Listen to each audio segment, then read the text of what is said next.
pack. Food and friends with Canada's best. From east to west, there and back. Eat North Variety Pack. 'Cause variety's the spice of life.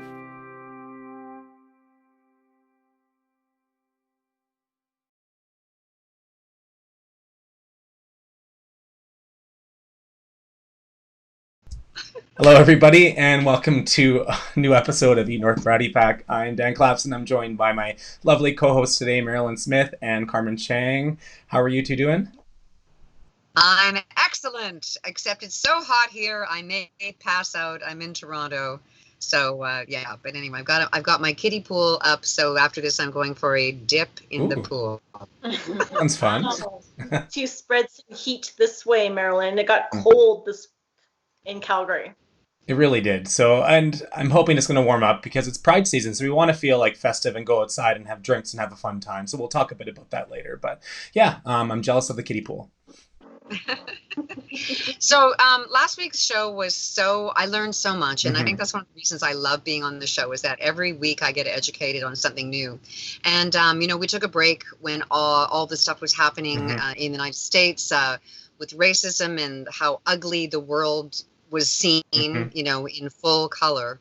And what was interesting to me is that when we talked last week, I was saying that we think in Canada that we don't have racism, and we're wrong. We do. We might be a little bit quieter about it, but and what I learned this week, I've really been watching other people's feeds and trying to educate myself to be a better listener and to understand. Tracy Moore has done a great job on Instagram. There's a bunch of other people that I'm following that is just blowing my mind.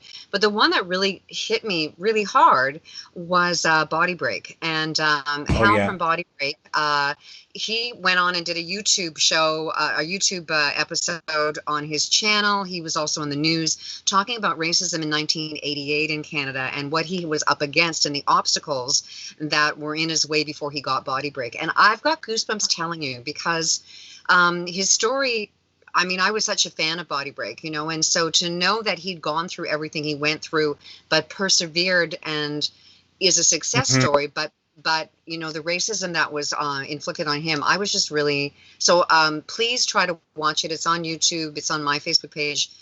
It's a great video to watch. Yeah, I just saw it pop up earlier today and I haven't watched it yet. But I definitely want to watch that. I think one thing for me, Instagram can be a lot, right? There's a lot of things shared on Instagram, but it also can be really informative. And I do find that more and more, especially since the anti-racism movement started happening, I have been taking note and actually reading posts. A month ago, I might see something on Insta stories and just tap right by, even though someone says, please read. But now I feel like when I see the please read, I do read more often than not. And one thing that I thought was interesting this weekend, and forgive me, I forget which account shared this, has probably been shared by multiple accounts, was it took different phrases that are really common in the English language and explained that they had racist backgrounds to them. Basically, they were fundamentally racist sayings. And one of the ones that I didn't realize, there was about 6 or 7 in this gallery post on Instagram, but one of them was peanut gallery. And peanut gallery is a phrase that I would use quite freely for people like, just like, oh, peanut gallery over there or whatnot. But when I actually read into it, I realized that it was a section of a theater meant for people of color. Probably about 100 years ago. So it was meant to be a sort of negative association. Like if you were poor or a person of color, then that's where you sat. So just making a mental note now of not saying these phrases anymore. Yeah, well, what I'm hearing from both of you, and I agree, I've seen the Body Break video, and I've also seen that, I think there's a few different posts around slang or language that actually has a racist connotation or background, and I learned tipping point, and I've been using tipping point so much lately, just around the idea of we're at a tipping point from a racial perspective, right, from this fight for anti-racism, and then knowing that, it was used back in the day around, like, white families who would leave neighborhoods because it became too black, right? And that was a tipping point for them. So there's a lot of educational learning, and I think that that's where I've really resonated and reflected on over the past few weeks is as a person of color, I grew up with racism being, always in the back of your mind. Right. And I think the past few weeks I've realized that I have a lot of education to learn because I've been a very privileged person of color, being of like Asian descent and being Canadian born. But I also have realized that privilege is very blinding. and that there are a lot of folks where something that seems normal to me, and knowing that racism does exist, and knowing that I've had personal experiences of racism, other folks may not have seen that, right. and that they might have really had blinders on. And so it's really coming from a place of not judging, but coming from a place of how do we create that awareness and that education. And I mean, Dan, you know this, but I posted something about an article that to me I was infuriated about years ago that had like... Yeah, we should talk about that. It didn't even occur for me to talk about that, but yeah. But it had such obvious like racist language. It talked about, it was Restaurant Review in Edmonton, and it talked about a brand new Korean restaurant at that time 5 years ago. And the article said, is there such a thing as being too ethnic? This restaurant carries, published in a liquors. major paper too. Yeah, and like the second largest publication in Edmonton, right? And it says like they have these Korean liquors, but they didn't give me a wine list, and the server had limited English. And I remember 5 years ago posting it and being really incensed about this. And there was some noise and some, concern and issues. But when I reposted it again this week, it was almost like the fog had lifted and people could really see this article for, the issues that there were in the words. Absolutely. And that's bring up a really good point, because, we're trying to become more aware. And so now, for me, that is very hopeful that now people are looking at with a different vision. Absolutely. And so, yay. And that's what we're hoping for. I'll go back to what Josh had posted last week. And, I'd forgotten that it was actually her that posted it with that little cartoon of the two people hit a plateau and they're out of breath, and it says, we've got a higher, a higher hill to climb. We're just starting. So, you give me hope, Carmen. You give me hope. It was. Well, I think for me is like 2020 is not when racism started, even though a lot of people like to believe that. But 2020 is almost like when the fog has lifted for a lot of folks, which is really, it is hopeful, and to see the progress. Absolutely, and I think with what happened in the social media movement that you started with that, and the Edmonton-based writer who shortly after retired early, which was, so who knows what happened there. But it was great to see even politicians from Alberta jumping on board saying this is not okay. Janice Irwin's amazing provincial politician, and she stands up for a lot of different people and a lot of different minorities. And I think that it was an important thing to do, and I'm happy you did it. Do you guys both just tweaked on me? The beginning of the year, they said, well, 2020 is when we were going to see the world, like we were going to have better vision. Well, maybe this is what the better vision is all about. I think we all thought we were going to see ourselves differently and, we're going to have this great year. But maybe the 2020 is the vision of the world. So, I don't know. I gave myself goosebumps. So I don't know, maybe I've hit something. Well, how do you feel? So right now, with everything happening, I think some people might not realize it. We are fully into Pride season now, so there's also a lot of conversations happening there. How do you feel about different brands, food and drink brands or otherwise, sort of jumping on the Pride bandwagon and doing rainbow everything? Because the other week I got a Pride-themed drink package from a vodka-based beverage company out of the West Coast, and literally the only thing that it had to do with Pride was that the box itself was Pride colored. So to me, it just sort of seemed like quite a lazy effort on their part. And I'm just wondering, how do you feel? Obviously, neither of you, I shouldn't say obviously, but I know neither of you are part of the LGBTQ plus community. But how do you feel when you see things like that?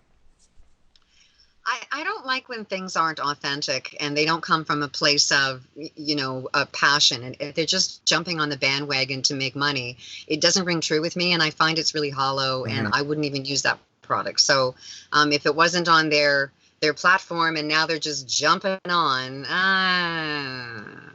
that's how I feel. Yeah, it's tough. Carmen? I think it goes back to, what is this an indication or representation of? And so is that organization trying to show that they stand for LGBTQ rights, which, from an employer's perspective, because I'm also in HR, right, I can see that it could be reinforcing for a lot of employees in the organization to feel that belongingness, or is it really used for commercialization? And whenever I see the Pride sticker on a product, I always kind of go, okay, is part of this proceeds going to LGBTQ charities, or are they giving a message around an employer brand, or an inclusivity message? And if I don't see that, then I do agree. I think it's not authentic as a message. But to advocate internally or externally for your brand, I could see that and I could support that. That's a good point that I did not think about. So no, that's a really good point. But it's hard not to think otherwise when you do see so many brands hopping on board, especially in the past 2 or 3 years. You know, you can't walk anywhere. Last year I was in New York. I was lucky enough to be there for World Pride, and literally every business was just decked out in rainbows, and you just have to sometimes wonder which ones actually are happy to do it and which ones are just embracing it because they see the benefit, right? Yeah, Carmen, you brought up a really good point. I mean, if it's in support of your employees and what you believe in, you know, balls out. But if it's just cash grab, it's just cash. Yeah. Absolutely. Pride always makes me think, though, that we're kind of getting into summer. It's always like that marker for me. Yes. To your point earlier, Dan, it's like you can start to see like patio season. I feel like I'm gonna, be out there and supporting my LGBTQ friends, right? And so I'm wondering, with summer coming, and for you, Mairlyn, you're like deep into summer with the heat wave. What are you folks drinking in the summer? What's your favorite cocktail? Because we're going to be talking cocktails today, too. Mary, you go first.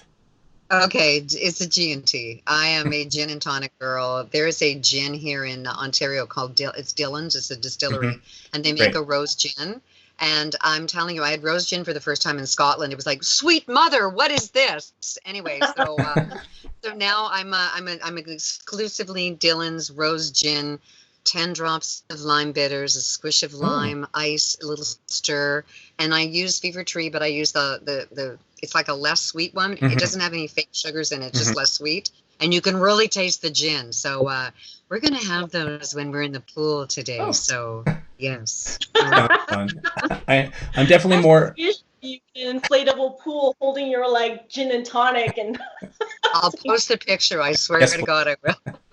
I'm definitely more of an equal opportunist drinker, but I love many things. Right now, I'm really into spritzes, though. I love a good spritz. So whether that's Aperol, Campari, or different types of vermouth mixed with bubbly wine and some soda, I just find it so refreshing and so easy to make. And usually the alcohol percentage in it is a little bit lower, so you can have more than a few and not feel too guilty about it.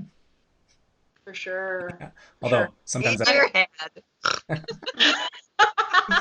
Anyway, enough about drinks. Anyway, later on the show, we're going to talk a bit more about Pride, and we're also going to be making some Pride-themed cocktails too. But for now, I'm going to bring on our first guest, who is a chef and former restaurateur in the Okanagan, Aman Dosanj, who used to own Papadom's and now just does all these wonderful pop-up dinners, throughout the valley. And she's going to share some thoughts on just struggles in the industry, but as well as just sort of looking forward to the summer and what's in store for her. So bring her on here.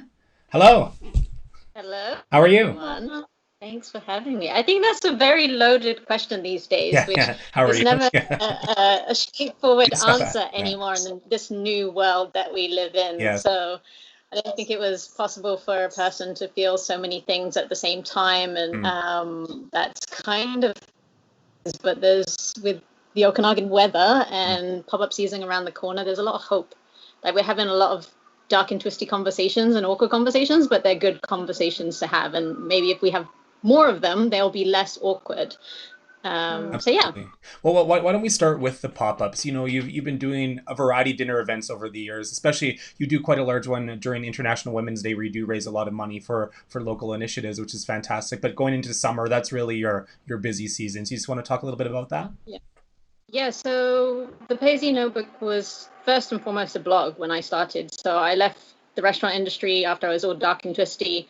Went traveling for 7.5 months, started to write about how food connects us, started how their food memories. When you ask somebody to just take a moment to sit back, remember, smile, then we remember as cooks, then we remember as like consumers why we eat in the first place. And we cook to make people happy.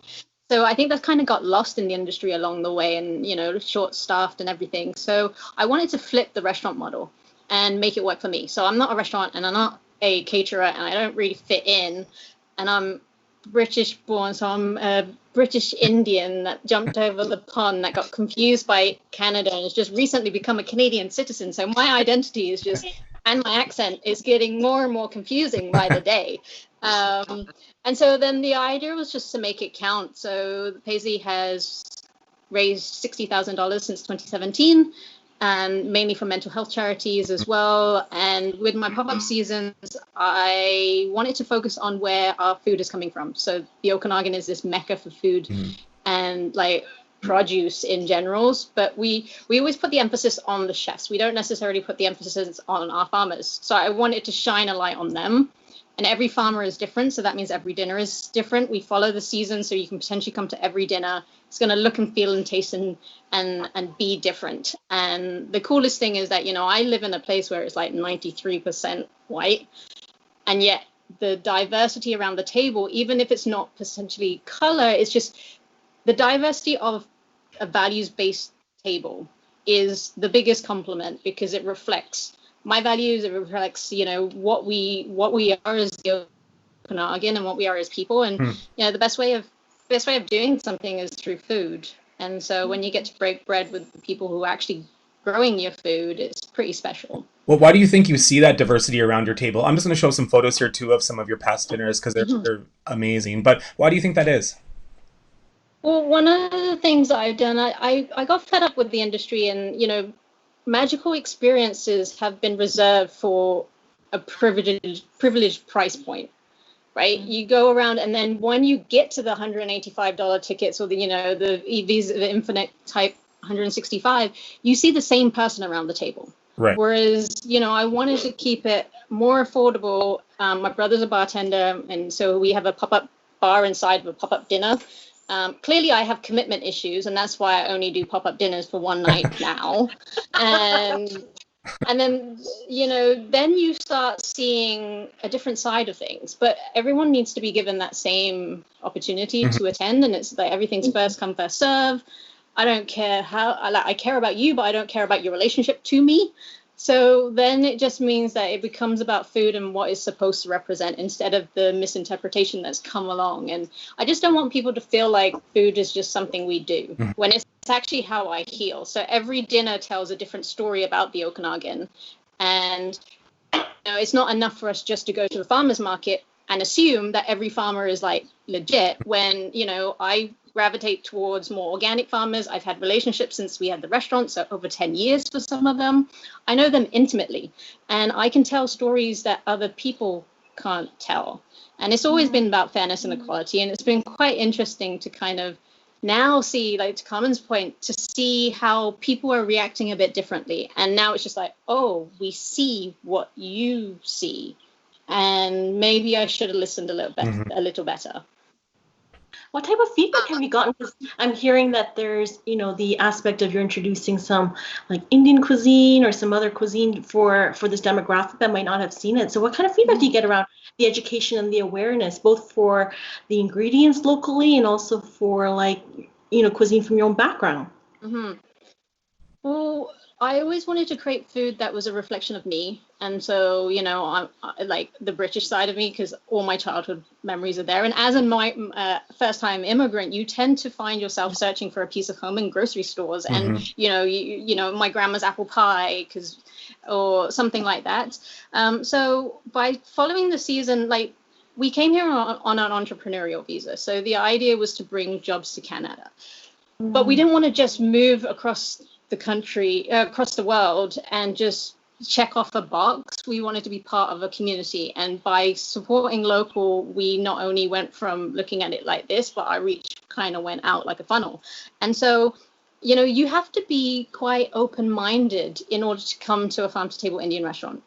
And then a lot of the people who follow me now have followed the whole process, and then they saw my travels, and then they see what I do now. And, you know, I don't ever give a menu out. It's a surprise menu based on what's in season that week. I'm in constant conversation with our farmers to find out how the season's going, and I might have an idea of what it is, but the main story just develops, and it's just a real and raw experience. So it's all about, you know, an edible adventure across the Okanagan is the best way I put it. So I wanted to flip the tourism model, and instead of focusing on tourists, and it makes me look like a genius right now, because like everyone's like support local, and like, but I wanted to turn locals into tourists. And, you know, part of it was like, I had been in the Okanagan since 2018. I was in restaurant life for 6 years. I hardly explored my backyard. And so with Sourced, I was like, okay, I can go to Grinrod, I can go to NP, I can go to, Naramata, Penticton, Corsten, Osoyoos, Oliver, and every place is different. So as a tourist, when you come in, you shouldn't just look at the Okanagan as just Kelowna. And most of the farming land has been ripped out to become vineyards, right? So then, let's go to these remote places. And then the idea is we see Gabby and Wolf from Greencroft Garden every week, who are my organic suppliers. We go to their farm. Even if you're not going to buy anything from them, going to the farmer's market afterwards, after this experience, just go and say hi. Like, how many of us in the industry just need someone just to go up to the pass and just say thank you after a meal? But now, like, people don't leave until they can hug me and say thank you, which is going to be really weird this year. Now they can't. No hugging. I hire my mom. Explain to me, like, how your pop-up's going to work. Your pop-ups are going to work. Like, it sounds like a traveling food. It just sounds like something I would love to be a part of. But how does it happen? Like, explain it to me. Like, I'm like in grade 3. Okay. So the idea is a edible road trip across the Okanagan. I have host venues, which I've done the homework with. So mostly organic producers who have got amazing stories. And I feel like everyone has got amazing stories if you just take the time to listen. And then so I do site visits, I find out about them, and I want to tell their story. So it's not necessarily about me and my food. Yes, it's going to have like Indian inspired things to it, but it's all reflective of what the Okanagan has to offer. And, it's not just Okanagan ingredients, it's Canadian ingredients. So since I came back from my travels, I have been sourcing all these local ingredients like Saskatchewan chickpeas and lentils and mustard seeds and, rice from artisan sake maker. You might have some camelina oil. You might have some organic canola oil and like different flours, because then it's cool to then create like a little within our little community to say, look at what's possible in Canada. And then it's cool to then try and get them inspired to go out and explore through food and what's available in our backyard. So you sign up to my mailing list and I send out an email. I'm a middle child, so I go on a little bit. But if you go through all of that rabbit hole and that effort, then you get a day pre-sale. And it's first come, first serve. There's only 30 tickets. And that happened today. Just happened. Tickets like that. Yeah, 10 a.m. Yes. Today was the first. And usually I would have, months ago sent out a press release and I would have staggered them to give everyone an opportunity. And now it's just like, okay, so Dr. Bonnie said we are allowed to be outdoors. And Dr. Bonnie said we can do this. Dr. Bonnie told you to come to my pop-up dinners. Come and support me. Yeah. And then it's just like, I don't really, I care about you, but I don't care about your relationship to me. And I just want to feed people. And, that's the beauty of it. We have a discussion around the table and it's real and raw, and it doesn't have to be perfect, because supporting local is not supposed to be about perfections and consistencies. So, butter chicken is a dish that should only really come out during peak tomato season. And then even if you was to make it with local organic tomatoes, it all depends on your terroir and where you are in the season. So it should always taste different. So we're kind of conditioned to have that thing of consistency, and we want this and we want that, or we get sad when signature dishes leave. Right. But that's not how food should be. And when I was traveling, one of the best quotes that somebody told me was, for something to truly be craft, it should change as you change. So it's a living thing. And if you're exploring these things and you're experiencing all these things, and even if we're not going anywhere because we're in a pandemic, we're constantly absorbing. So then that's going to have a different output in what we do. And those are the stories that I love telling, and getting people to think is the main goal. Aman, you're very much like a curator of food. I feel like I want to come and see what you've curated, because it's with passion and love. And I mean, I can feel it. And I would so like to do this. So I'm glad that you're doing them. I want you to continue on, so that when I come visit my girlfriend in Kelowna, that we will get to be on your list, because I need to experience this. I love your passion. I love your passion. One last question for you. You're very well traveled. You've been around the globe. Do you think that there are certain cities or countries that do better at celebrating diversity when it comes to cuisines around the globe than we do here in Canada? I think travel is an amazing thing of just opening up I think a lot of travelers want to see the world, but only close enough to the culture that they can take a photo of it, right? Whereas my goal is I want to get in your home. I want to experience everything. So I don't know. I just think there were better, I went to countries where the table meant a lot, whether it was Italy or Thailand, or people making time to sit down and eat and discuss. And I think that's kind of been my superhero power with Pop-Up Life, because people know that it's a 4-hour experience and that your evening is mine. And so I can fuck with your mind all I want, because it's one big social experiment for me. Like, people would shit on us at the restaurant for being 15 minutes away from downtown. So I'm like, okay, I'm going to see how far people will travel to eat my food. An hour and a half. And now we're going to attempt to go an hour and 40 minutes to Corsten, to a place where, Corsten is the place for organic fruits and veg in the Okanagan, but nobody goes there. And we've got Row 14, who's got like ties with Salvio Volpe when they're the opening team of them. There's like Orofino and Scout. And there's so many places that we can explore in our own backyard, but we don't. And I just think, the more we travel, the more we are open to learn about other people, the better we will be as humans. And I think, the pandemic has changed into now a racial pandemic. And the end goal is just to be a better person. If you think you can be a better person and you're working towards it, then that's it in a nutshell. I love that. You know what? I wrote down, make room for the table. I think that is my takeaway, what you just said, because making room to have that conversation and making food important and being respectful is like everything that I believe in. But you're saying make room for the table. I learned so much from you today. Honestly, I could sit and listen to you for hours. You're gonna be like my personal food guru. So I have an English accent as well. So I yes, come on, it's so sexy. Hello, my husband's gonna love you. Yeah. Men tend not to agree with that point. We could talk about this all day, but thank you, Aman. You shared so many great thoughts with us. Honestly, I agree with Mairlyn. I could listen to you talk all day, and our paths have crossed many times over the years, and you're always someone who is just so genuine about where you live and what grows in Canada, Okanagan, but also beyond. So I honestly wish we had more people like you that really champion Canadian food and how diverse it can be, because I feel like what you're doing out there is really special, and I should come this year to a pop-up dinner. This is my public pledge of that. Dan, thank you for just taking the time to actually, we've had you came because Anita Stewart told you to come, and then we've had a relationship past that point. But I couldn't have been featured so much without someone like you looking at my story, and it's a different type of story because I'm a self-taught cook, but you also did that, so thank you. No, well, you're great. Okay, anyway. Well, we could chat all day, but no, thank you so much for this conversation. And we're going to have a great opinion piece from you actually on Eat North tomorrow as well, where you delve into a bit more hard-hitting issues perhaps. But yeah, I'm looking forward to reading that as well.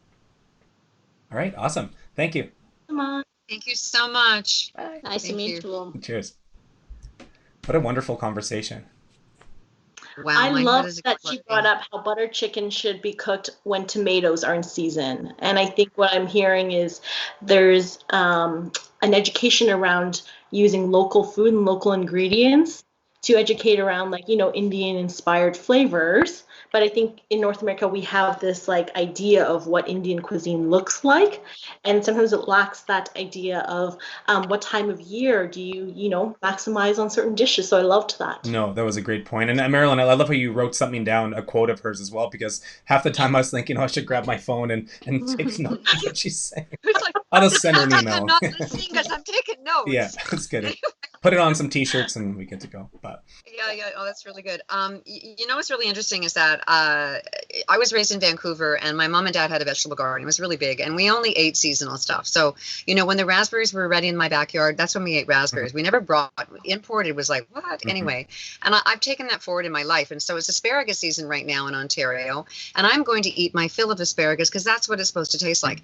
I'm not going to eat asparagus in January when it was imported from, I don't even know where. And I think that if we all as Canadians embraced eating locally and seasonally, we are supporting our farmers, but we're supporting we're supporting how food's supposed to take and our love affair with food, you know, like give me a real strawberry. Do not give me a facsimile that looks like a strawberry in January. It came on the strawberry bus, you know, like go on and on about that for sure, especially with asparagus. And we have to go to our next guest. So we can't talk about this forever, but I hate when I order a dish at a restaurant, it says with seasonal veg, and then all of a sudden you get asparagus and it's January. Is this seasonal, or did this come from Mexico or further away? So anyway, but I digress. Okay, sorry. How about we make the shift from food to cocktails? Are we feeling that? Oh, baby, yes. I wish there was something better than water in this. Okay, well, Mairlyn, you answered first, so I'm taking you with me for our next interview with our lovely Olivia Povarchook, who is the bar manager at Odd Society Spirits in Vancouver. Olivia, how are you? I'm good. How is everybody today? Awesome. Thanks for coming and doing the show. My pleasure. Thanks for having me. So, Vancouver... You had me a cocktail. Yeah. Bring the party. Yeah, exactly. So let's chat a little bit. Things in Vancouver are more or less, maybe not fully open, but it's getting back to normal now, and Odd Society Spirits is reopening this weekend, right? Yeah. Things in Vancouver are slowly getting back to normal. We are definitely taking a very cautious approach. In the last few weeks, I've had people from other parts of BC come in for various reasons and visits, and they're all very confused about how things are still slowly reopening. We're being cautious. We're abiding by our Lord and Savior, Dr. Bonnie Henry, and making her proud and doing what we can. After months of waiting, Odd Society Spirits opens its tasting room for our soft launch on Saturday the 20th this week. Next week we'll be operating as per regular, Thursday to Saturday. It's very, very exciting. In the midst of all this, we're making hand sanitizer and keeping up with that for the frontline workers and everybody who did it. So it's nice to see my tasting room not as a storage facility anymore, but rather what everybody expects and wants it to be. Mm-hmm. How many cocktails did you create while you're at home? Because, you know, I drank a fair share during the pandemic, so I could just imagine that a bartender probably also gets creative at home and comes up with different things. I want to say I was a little creative at home. It was mostly whatever I prepare with tonic and soda. We got a little creative with that, with my entire range of liqueurs and gins and what. We are now kind of back into a point where it's exciting to drink again. It's not a coping mechanism anymore.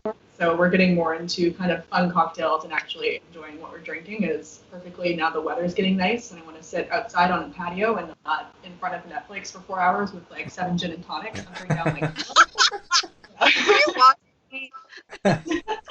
Well, one of the things I love about you is also one of the first times I actually became aware of what you're doing is that you had a wonderful Instagram feed called Bitter Queens, which I thought was very creative because you made a wide range of cocktails that celebrated all sorts of LGBTQ drag performers. So do you want to just talk a little bit about that? I can show some pictures here too. Of course, yes. I quite honestly think that years from now, Bitter Queens will still be one of my career highlights. My friend and creative partner, Tiago Jensen, and I created an Instagram page simply out of boredom and wanting to hang out with each other and talk about queer things that launched into something entirely bigger. Bitter Queens created endless cocktails that celebrated drag artists and performers of all shapes and sizes and genders. Exactly. Created some really beautiful cocktails celebrating people that explain things in ways that we couldn't, and we're just trying to celebrate them in the way that we were able to and understood. Mm-hmm. And Mairlyn, I'm not sure, how familiar are you with the drag culture? I know it's quite big in Toronto, but I don't know, are you an avid drag fan?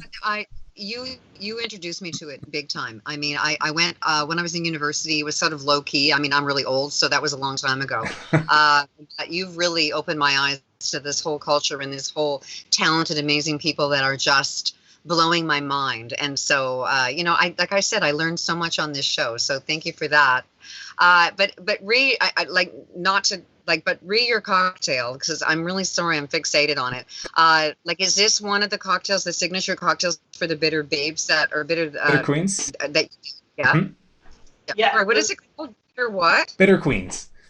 You know what? Okay, the reason I said Bitter Babes was when I was going back. Where are we going here?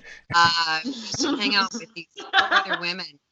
all we did was bitch about everything, and we decided to call ourselves the Bitter Babes. And we did. All we did was like bitch about everybody we ever knew. We were like 21. So anyway, it stuck in my head. So Bitter Queens. All right. So is this one of the signature drinks from the Instagram, or is this a brand new one that you're making?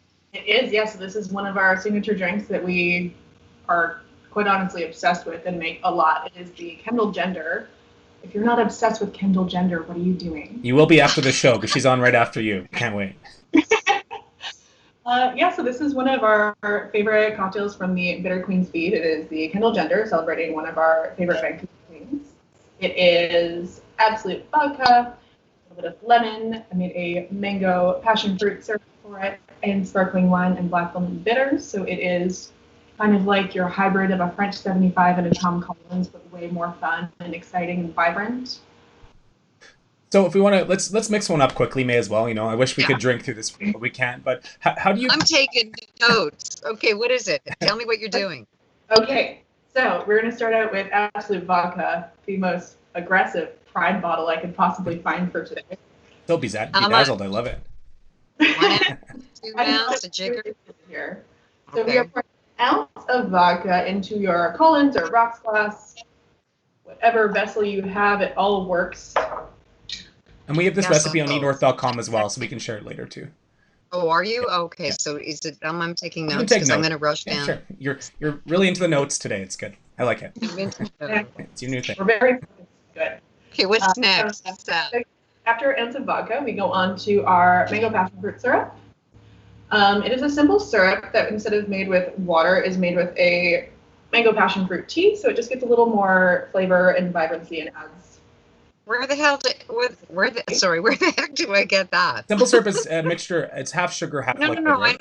I know that, but like she said mango passion tea. Mm-hmm. So like, is that like a brand? I'm going to buy a brand of it. No. We are getting a ton of range of teas that are available to us right now. Okay, so anything mango, passion fruit, pineapple, it works. Right. All something fruity and tropical. Let's go with that. Yeah, I'm more of a black tea drinker. I'm not such a fruity guy, but I'll go look because I know that what's that company? Starts with a T. I think they make it. Anyway, Okay. All right. And there we go on to lemon juice for brightness. We're going to add 3/4 of an ounce. Mm-hmm. And can you batch this cocktail? Could you times it by 10 or 12 and make a punch bowl version of this drink? Oh, you absolutely should. I love drinks like that. And you could bob for mangoes. Come on, this would be really fun. There we go. Okay. There you go. All right. I know my next party is bobbing for mangoes. And then we go on to some black lemon bitters. I'm using Scrappy's black lemon. Any kind of lemon, citrus, orange, grapefruit will work if you are not able to find these. I like to use them in everything. For people that are not familiar with bitters, what does adding a dash or 2 or 3 of them do to a drink? Absolutely. So bitters is a bitter infusion that is essentially going to add earth and balance to your drink. If it's a little too flighty, airy, so to speak, it is just going to ground it and add some balance. You come in all sorts of flavors and whatnot now, so you are not just limited to your Angostura. There's a whole world out there to explore. You know what? Actually, Dan, he introduced me to bitters, and I do not know how I ever had a cocktail without it. It's a game changer. It totally smooths things out. It's magic. It's magic in a bottle. Okay.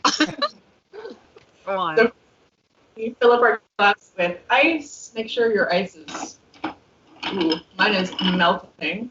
We are making sure ice is up to the top. Don't let your drink win. We want it to be nice and frosty. And we're going to top it up with sparkling wine. Mm-hmm. I'm into that. Exactly. Any will do. So when you're making a drink, again, inspired by a drag performer, how did you look at Kendall Gender and think, okay, this is the drink for Kendall? I'll show the picture one more time of Kendall in the drink. Absolutely. So when we make a drink for a drag performer, we try to reach out to them more often than not. And we ask about their aesthetic cues, what they like to drink, what flavors they like. We try to figure out what represents them and then turn it into a drink in front of them. It's any kind of visual representation for it. Mm-hmm. It's just in a cocktail form. Kendall gave us kind of glamour, nouveau reach, but like also down to earth, like denim and diamonds, I think was the phrase that we got. And this really spoke to me. I love it.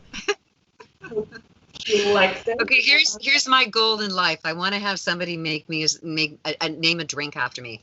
I made one up in university. It was whiskey and ginger ale, and it turned blue. We called it Boathouse. Okay. So yeah. Anyway, worst drink ever. But anyway, yeah, I want someone to. Yeah. So there you go. There's my life's goal.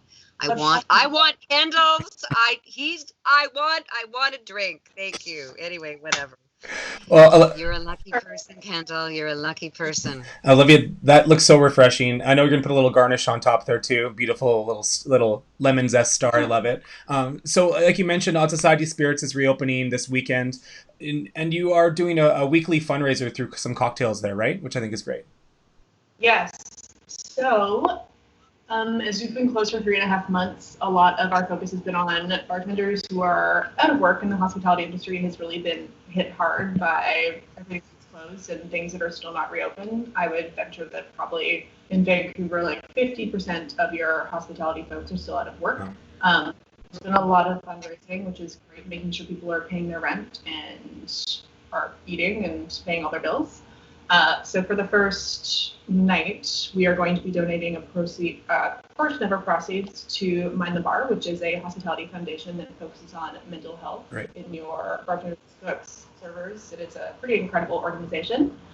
But also going forward on our new cocktail menu, something to come in and look at on Saturday, we have a drink called the Benevolent Spritz, which rotating every week, every month, depending on what we are feeling about what is going on in the world, what causes really speak to us and hit home with us. $1 of each sale of the Benevolent Spritz will go on to a charity of our choice. It will be Mind the Bar for the first week or so, but we'll accelerate into more global causes and what is really going on in the world around us. That's amazing. And again, I love it. You're always looking for a way to give back through cocktail making. I feel like that's what's really special about you, aside from being a very talented bartender on top of all of that. So we'll let you go here because now we have to have a nice little chat with the muse, your cocktail muse, Gender. So nice to see you. Happy Pride, and hopefully I'll see you soon.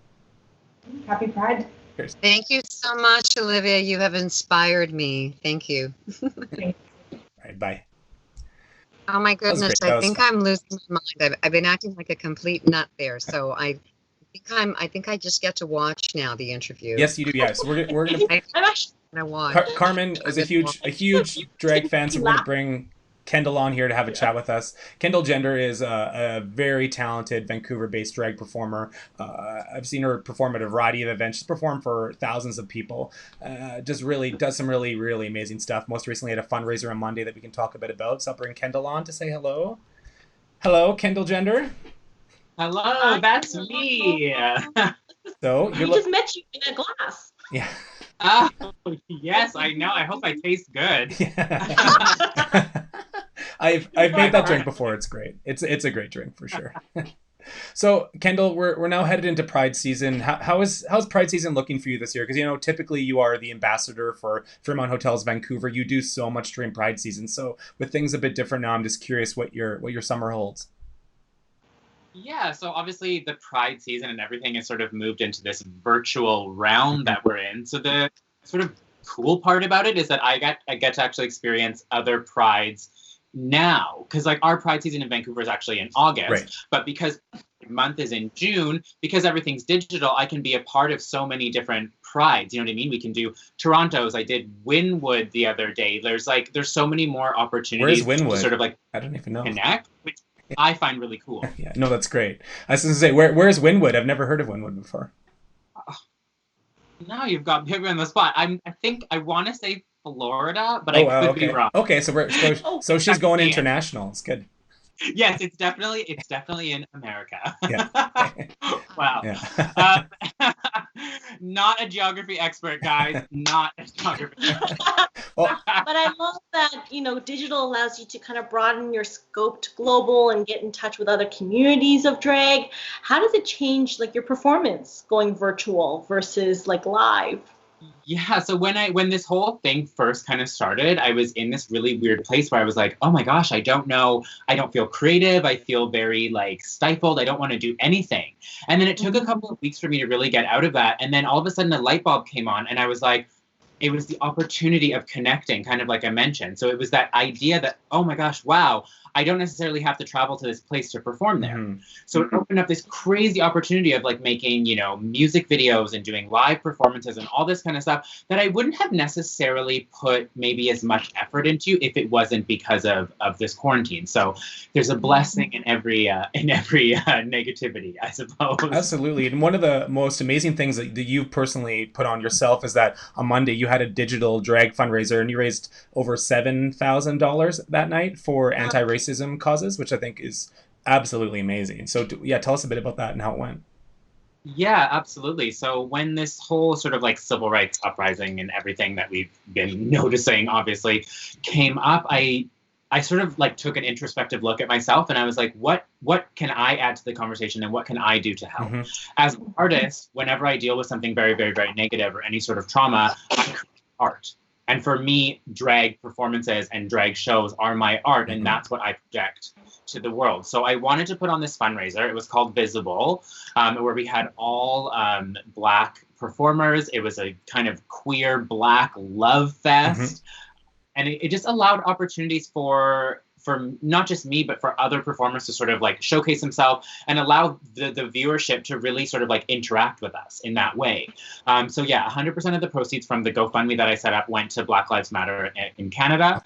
So we're going to be donating it to the Toronto chapter, Waterloo, and then in Vancouver as well. And then within all the performers, we also obviously allowed tipping and that sort of thing for the performer itself, because you know, supporting Black queer art can mean anything. You know what I mean? It doesn't necessarily just go to a charity organization. It's also about looking at the other performers and sort of like what's going on in that way. So yeah, right now we're actually just under $8,000 on the GoFundMe. Yeah, I think we're about $200 short of that, which is, it blew my mind. When I first started the fundraiser, I actually set it up at $1,000 goal, and we met that goal within 24 hours. Wow. Yeah. I was like, you know what? Let's hit the ground running, stiletto to the floor, and let's see what we can do. And I was absolutely blown away, and I've been so touched with how well it went. I think that's wonderful. So for as you yourself being a person of color and a drag performer, how did you feel when the anti-racism movements were really catching on? Did you feel like this was your time to step up and become an ambassador for what's right and just racism awareness in general?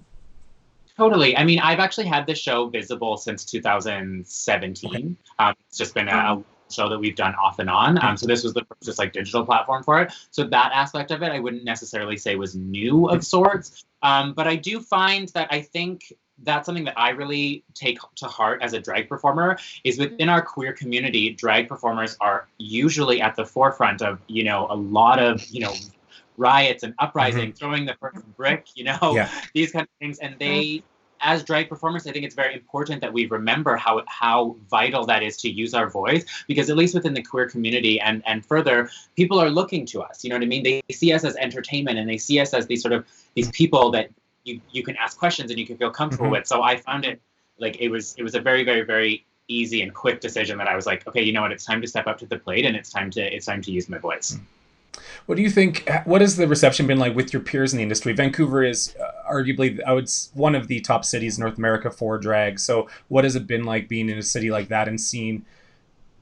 I'm just curious how your peers have reacted to you being such an advocate, because I think it's amazing. Yeah, I think it's something that I've always sort of like integrated into my drag career. So everyone has always been really, really, really supportive. I hope and I believe that it's inspired other people to feel the same. And start doing it for themselves, because I think a lot of, you know, and I'll speak for myself too, when I was a young drag performer, I was like very like self-obsessed, and I was like, oh my God, my wigs, my hair, I just want to be cute and dance on stage. But then as you get older, you sort of start to learn that it's not just about that. You know what I mean? It can be about that, but that's not but all also a cause. Yeah. Yes, absolutely. And I hope that my like activism and my like outwardness with stuff like that allows people to feel comfortable in doing that, and not just think about themselves. You know, Carmen, I've always appreciated drag for just that, is that there's a message around belonging, and there's a message around being who you are and celebrating who you are, right? And so I love when you talk about that intersectionality of being a person of color and also, being a drag queen and advocating and being an activist for both. As part of the drag community, and I'm just wondering, like, not that Drag Race is the be-all, end-all, but I do think they promoted a lot of good messaging and bringing awareness to drag. What's the buzz around Canada's Drag Race that's coming out soon? You know, it is honestly the most exciting thing that's happened in the Canadian in a while. No, everyone is like so gung-ho. And I think the best part about it is that it's really, really, really showcasing Canadian drag talent on a big scale. You know, it's drawn a lot of attention to, whether you're on the show or you're not on the show, all that kind of stuff. People are now looking towards Canadian drag. And it's so cool. I am so excited to watch it. I know like 80% of the cast as like personal friends, which for me is so cool, because you can watch the American version and you might have like heard of one or two, but these are all like my Canadian sisters, you know what I mean? So that aspect of it is so cool. And I hope it goes on for many, many, many seasons. It's interesting to look at shows like that, and we talk about this sometimes with Top Chef Canada. When you're looking at casting, I know you went through the casting process for the show. Do you ever look at it and wonder why you aren't on it, or just realizing that you just didn't fit a certain position this time, or what goes through your head when you've been through part of the process? Absolutely. I mean, with stuff like that, at the end of the day, it is reality television. So we are casting characters and plot lines and all that kind of stuff. And I'm a number one believer that like things will happen if they're supposed to happen. If that's what I'm supposed to be and that's what I'm supposed to be doing, then I will do that, and I'm totally okay with like whatever path my life takes in that regard.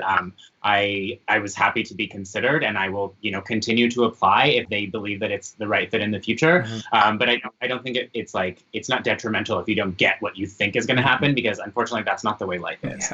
Very there's energies and forces going on outside of our control, and at least that's what I believe. I'm a true believer that I'm exactly where I'm supposed to be. I don't believe that I was supposed to be on that show this year. I was supposed to be doing other stuff with my year, and I'm happy about that. Well, you've done some really amazing things this year. Earlier this summer, or I guess, pardon me, in the spring, you performed the halftime show for the rugby tournament in Vancouver. Thousands of people. Yeah, so that was actually the first time that the Rugby Sevens had ever had a drag performer as entertainment. Wow. I was the first one in history, which kind of blew my mind. So basically, I performed for a bunch of footballers. It was just under 50,000 people.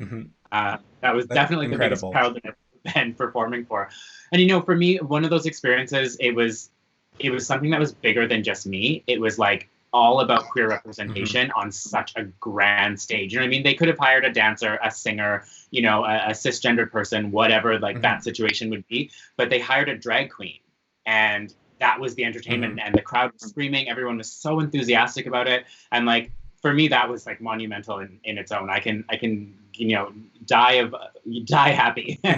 No, absolutely amazing. And Kendall, we have to let you go here in a minute, but I just want to ask you, since Pride season is not, as normal as it typically is, and we can't go out to all the events we're used to, how can someone like me who loves supporting drag performers like you, what's the good way to support right now if we can't go to a show? Although you will be having your shows again soon. Too. Absolutely. Yeah. I think the number one thing to remember about Pride is that Pride is an internal feeling. It's not about going to a party. It's about loving yourself and accepting yourself and really, really, really like holding on to that. So whether you're alone with your cat in your bedroom drinking champagne, or you're at a huge pool party with a bunch of naked, shirtless men and drag queens, Pride is Pride. So I think if you want to support Pride, there's a lot of digital shows. Follow your favorite drag queens. There's online content. I know Vancouver is going to be doing a lot of digital content. You can look at the Vancouver Pride Society if you're local. There's a lot of online shows. I believe there's going to be like a digital parade. I believe they're probably doing that all over Canada. I know they're doing it in Toronto as well. So just kind of like keep your ear listening, and there's a lot of stuff to tune into and to celebrate. Yeah, absolutely. Well, Kendall, thank you so much. It's always a pleasure seeing you and chatting with you. You're such a ray of sunshine. It's great. I love you. Love you too. All right, thanks for being on. You guys. Have a great day. Bye. That's the quote I'm taking away. I love myself some Kendall Jenner. She's amazing. Thank you. Yeah. Not just we're going to party. Truly, if you ever get a chance to see Kendall live, she's mind-blowingly good. Yeah. Am I back on the screen? Yes. Yeah. Yes, you are. Yeah, okay, good. Because I want to be Kendall's new best friend. She's amazing. And I was taking notes. Celebrate who you are. Girlfriend, yes. Yeah. Great, yeah. And oh my goodness. Yeah. That is and one. You know, the blessings from negativity. Oh my, like this show is blowing my mind. I'm telling you, I have learned exponentially. This is yeah, what's next? What's next is that the show's over now. You know, it's instead of typically we'd have a musician at the end, but we had Kendall Gender on just to chat with us about Pride, and it is Pride season. And you know, myself as well being part of the LGBT community, I feel like it is important that we incorporate Pride into at least a few episodes this summer, because it's something that we should be proud of and we should be celebrating. And like Kendall said, it can be an internal celebration, or it can be something if you're out with your friends or out at an event, if you're lucky enough to be in a city that can have an event again, you know. So I think it's important that we celebrate Pride, because it's something that's important to celebrate, to me anyway. 100%. Yeah. Well, on that, wow. Yeah. It's been another great show. Again, thank you for joining us for Eat North Variety Pack. I'm your host, Dan Clapson, Mairlyn Smith, Carmen Cheng. It's always a pleasure doing the show with you, and we'll see everyone next week. See you soon. Bye. Bye. Eat North Variety Pack. Food and friends with Canada's best. From east to west, there and back. Eat North Variety Pack. 'Cause variety's the spice of life.